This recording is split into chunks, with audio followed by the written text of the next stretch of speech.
Quand on est adulte, les rencontres deviennent quelque chose de compliqué. La seule façon de se faire de nouvelles connaissances est soit d'aller sur internet, soit de se rendre dans un bar. Et l'idée d'essayer d'entamer une relation avec quelqu'un que j'aurais rencontré via l'un ou l'autre de ces biais me mettait mal à l'aise. À 28 ans, comme aucune de mes amies ou collègues célibataires ne m'intéressait, sur le plan romantique du moins, je me suis dit que j'étais condamné à être célibataire pour le reste de ma vie. Mais ensuite, je l'ai rencontré. Je rentrais de mon magasin de BD préféré, le nez plongé dans ma dernière acquisition, quand j'ai littéralement percuté la femme de mes rêves. Ses yeux bleus perçants se sont un peu plissés au coin, tandis qu'elle riait de mes excuses maladroites. Elle a regardé brièvement le sol sur lequel j'étais tombé et a mis une mèche de ses cheveux bruns derrière son oreille, avant de me regarder à nouveau et de me tendre la main. « Je suis Miranda », a-t-elle roucoulé lorsque je lui ai serré la main. Elle était belle, et moi, hypnotisé. Les présentations se sont transformées en bavardages, les bavardages en conversation.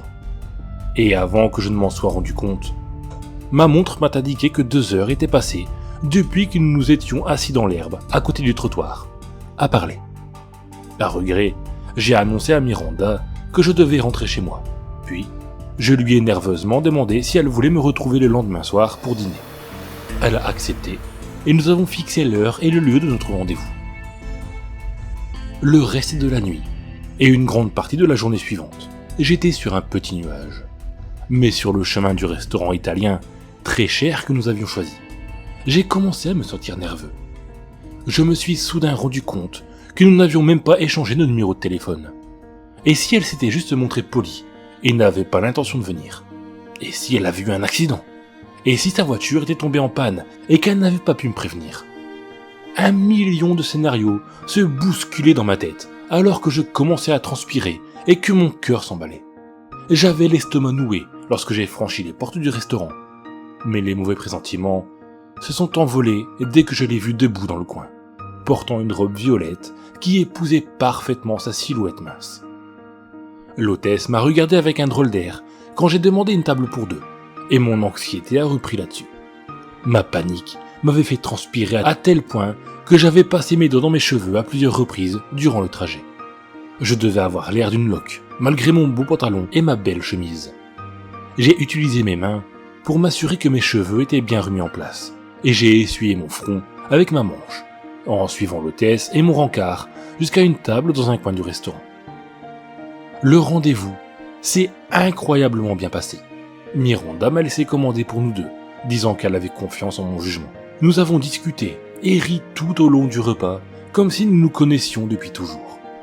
Le monde autour de moi aurait pu s'effondrer, que je ne l'aurais même pas remarqué. J'aimais tellement être avec elle. Bien sûr, la joie d'un nouvel amour n'a pas duré bien longtemps, sinon je ne serais pas en train de poster cela ici, parmi tous les endroits que j'aurais pu choisir pour en parler. Nous avons décidé de nous promener dans le parc voisin, après avoir payé l'addition.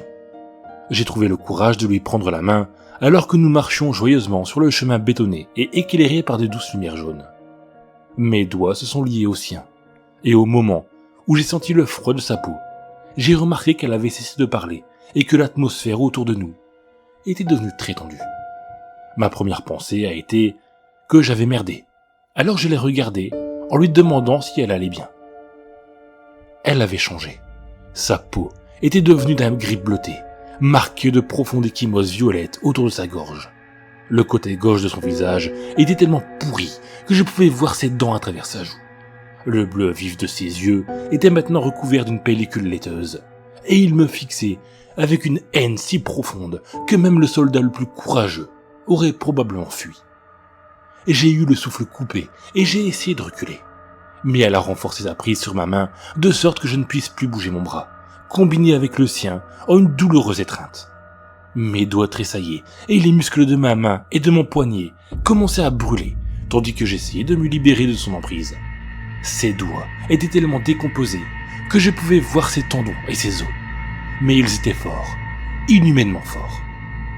Mes appels à l'aide résonnaient dans les arbres environnants, et j'ai tiré de toutes mes forces, mais Miranda ne voulait pas lâcher prise. Elle restait là, dans sa robe sale et en lambeaux, à me regarder comme si j'étais la pire des ordures. Mon cœur battait si fort que je le sentais dans ma poitrine jusqu'au sommet de ma tête. Des larmes coulaient sur mon visage brûlant.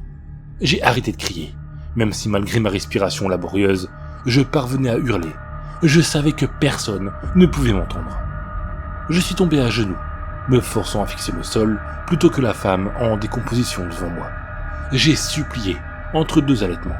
« S'il te plaît, ne me tue pas. » Miranda s'est alors mise à rire.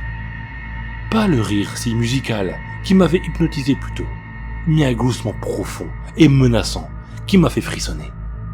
Quand elle s'est arrêtée, elle s'est accroupie pour que nous soyons face à face. Elle a incliné sa tête, les os de son cou craquant et grinçant avec le mouvement, et elle a grimacé. J'ai dit la même chose, tu sais, et ça ne m'a pas aidé du tout. Elle a levé la main, qui n'était pas sur le point de briser la mienne, et a caressé ma joue, laissant une trace collante de sang pourri derrière elle, alors que sa peau se déchirait au contact de la mienne. Une fois qu'elle a rencontré la base de ma mâchoire, le geste tendre a pris fin, et elle a enroulé ses doigts pourris autour de ma gorge. Elle m'a poussé sur le dos, et a ramené son autre main sur ma gorge, tout en me chevauchant. J'ai haleté, et je me suis débattu, essayant alternativement de la repousser et d'écarter ses mains. Les bords de ma vision devenaient flous, l'image de son teint macabre se brouillait. J'étais sûr que j'allais mourir. Alors que j'étais sur le point de perdre conscience, elle a baissé son visage jusqu'à ce qu'il soit à quelques centimètres du mien, et a crié. J'ai porté mes mains à mes oreilles pour essayer de bloquer le cri perçant. Puis, j'ai fermé les yeux. Après un bref instant, j'ai réalisé que la pression autour de ma gorge avait disparu et que je pouvais à nouveau respirer. J'ai roulé sur le côté, toussant et me frottant la gorge, tandis que les cris de Miranda s'estompaient comme un écho. Elle était partie. Je suis resté allongé sur le sol pendant quelques minutes, jusqu'à ce que ma respiration et mon rythme cardiaque reviennent à un état semi-normal. Puis, j'ai couru jusqu'à l'endroit où j'avais garé ma voiture, et je suis rentré chez moi. Il a fallu quelques jours pour que les hématomes autour de mon cou guérissent, mais physiquement, il n'y a pas eu de dommages permanents. Je me suis dit que j'avais eu de la chance, et je n'ai plus jamais eu de rendez-vous depuis.